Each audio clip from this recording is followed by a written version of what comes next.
зис утсыг нуглаад тойрог хэлбэртэй болгоч. Ингээ тойрог хэлбэртэй зис утас. Энэгээр гүйдэл гүйлгэе. I гүйдлийг гүйлгэе. Энэ удаад B болон I2 маань өөрийнхөө үүрэг ролийг байршлыг сольсон.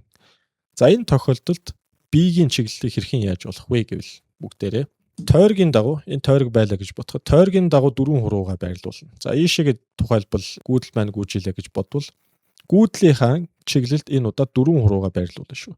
Тэгэхэд эрхийн хуруу хаашаа гоцоож чинь наашаага гоцоож чинь над руу. Өөрөөр хэлбэл та бүхний өнцгөөс харахад цаасны автохоо перпендикуляр, дэлгэцэн перпендикуляр цаашаа харагдана. За тэр утгаараа энэ дэлгэцэн дээр та бүхэн дөрвөн хуруугаа байрлуулад үзээрэй. Тэгэхэд энэ бол та бүхэн рүү буюу наашаага гоцоож харагдана. Энэ бол миний B байдаг байх нэ. За үндсэндээ энэ дээр бол тойрог дээр нь бид нар дөрвөн хуруугаа байрлуулна. Эрхийн хуруу маань B-г харуулна. Шулуун гүйдэл байх юм бол шулууны дагуу эрхийн хуруугаа байрлуулна. Харин дөрвөн хуруу маань B-гийн чиглэлийг харуулна. Ийм ялгаатай байгаа. Тойрог хэлбэртэй дамжуулагчийн урт нь 2PR байх учраас дугуй гүйдлийн төв цэгдэх индукц нь энэ их чухал тэгштгэл явж байна. K буюу 10-ын хасах 7 зэргийг үржих нь 2P 314. Үржих нь I, хуваах нь R байдаг байх нэ. R гэж юу юм бэ? Тухайн тойрог хэлбэртэй дамжуулагчийнхаа радиусыг бид нар R-ээр тэмдэглээд байгаа. Энийг R-ээр тэмдэглэж байна. За тэгвэл энэ төвд нь ямар хэмжээний B үүсэх вэ гэд асуусан юм байна л та. Тэгэхээр энэгээр нэг юм гүйдэл гүйж байгаа. Тэгсэн чинь ингэж хэлсэн байна. Энэ B-гийн хэмжээ нь K үржих нь 2P тэгээд гүйж байгаа гүйдэл I тэгээд R юм байна гэж хариулсан байна. R нь жижигхэн байх тусмаа B-гийн хэмжээ их байна. R том байх тусмаа илүү том цаграг байх тусмаа B-гийн хэмжээ бага байна. За энэ дээр ч гэсэн та бүхэн юу болоод байгааг өөрсдөө бас бодоод ойлгож болно. Энэ дээр юу болоод байгаа юм бэ гэхээр гүйдэл ингэж орж ирээд ингэж гүгээд энэгээр ингэж дагаж гүгээд ингэж гүгээд эндээс гараад явж байгаа маа. За тэгэхээр бүгдээрээ дахиад баруун гарынхаа дөрвөөр дөрвөн хуруугаа гүйдлийн дагуу цагрыгийн дагуу байрлуулж үзээд эрхүү рүү хаашаа гоцоож байгаа вэ гэхээр зүүн гар тийшээгээ тухайн хавтгаад 90 градусаар гоцоож байгааг олж болно. Тэрийг та бүхэн өөрсдөө туршаад үзээрэй. Дахин. Энэ дээр бас юу болж байгаа дахиад адилхан энийг хэвтүүлсэн байна гэсэн үг. Ингэж гүгээл гүйдэл маань ингэж гүйлээ. B яагаад ийшээгээ байгаа юм? Тухайлбал энэ дээр авч үзэх юм бол ингэж гүйж байгаа тийм. Ерөөд ингэж гүйж байгаа. Тэгэхээр B маань дээшээгээ энэ хавтгаад перпендикуляр дээшээгээ буюу эрхийн хуруу маань дээшээ гоцоож байна. Тийм учраас x дээшээ чиглэлтэй гарч ирэх нь байна. За ингэж бид нар энэ векторын чиглэлийг тодорхойлдог байгаа. За харин V-д нь бид нар юу ярих юм? За A-д нь бид нар юу ярьсан? Шулуун гүйдэл байвал яах юм? Тойрог гүйдэл байвал яах юм? А V-д нь юу ярих вэ гэхээр энэ тойрогоос олон ширхэг байвал яах юм? Одоо энэ тойрог дамжуулагч байлаа гэж бодоход энэс олон ширхэг араас нь ингээд богоон шиг залгацсан байлаа. За тэгвэл ийм бүтцийг бид нар юу гэж ярьдаг вэ? Соленоид гэж ярьдаг байгаа шүү. Ороомог тийм.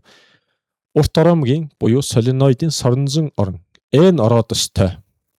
За би энэ дэлгэцийг арай нэг жоохон дэвшлүүлчих. Тэгэхээр энэ доор нэг зураг харагдчихж магадгүй. За ерөнхийдөө би энд дүрсэлж харуулхад иймэрхүү юмны тухай яриад байгаа.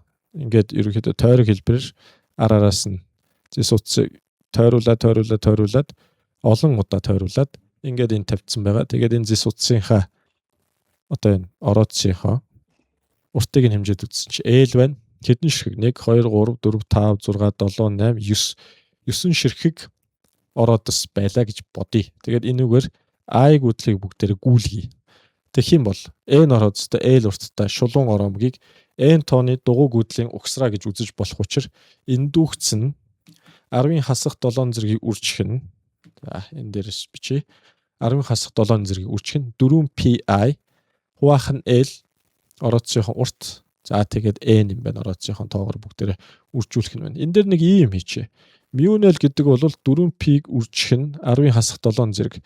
10-ын хасах 7 зэрэг гэж чинь k. Өөрөөр хэлбэл 4p k-гийн үржүүр маань өөрөө μ0-ыг өгөх нь байна. Тэгээд b-г хэдүүлээ хэрхэн яаж болох вэ гэвэл μ0i n-ийг хуваах нь l гээ. Нэг ийм харьцааг жижиг n-ээр тэмдэглээд байдаг. Энэ айгүй өргөн байдаг учраас багш нь бас тайлбарлаад өгье. Өөрөөр хэлбэл μ0 жижиг n i байх нэ. За тэгэхээр нэг журтад ноогдох ороодсын тоог жижиг n-ээр тэмдэглэцээ гэд бодчих бүгдээрээ. Нэг тодорхой хэмжээний урт аваад тэр урт дотроо тоолоод үтсэн чи хэдэн ширхэг тоо байна. Тэрийг жижиг n-ээр тэмдэглэсэн. гэд бодчихъя цөмөрөө. Ингээд энэ дотор харах юм бол соленоидын дотор үүсэх орн нь цилиндрийн тэг шимийн тэнхлэгтэй параллел байх бөгөөд түүний чиглэлийг баруун гарын дүрмээр бас тодорхойлдог. Энэ дотроо параллелээр баруун гар тийшээ энэ тохиолдолд. За энэ дээшээ орж байгаа. Явсаар хагаад энэ доороос бууж ирж байгаа. Ороод явсаар хагаад. Энэ юу юм бэ гэхээр энэ маань L урт. За тэгээд n тоо гэдэг нь 1 2 3 4 5 6 7 8 9 10 11 12 13 гэд энэ маань миний n тоо болох нэ. Эрхэм залуусаа. Тэгээд энэ бэг яаж олох вэ гэвэл μ0 n i гэж болдог байх нэ. Цөмөрөө.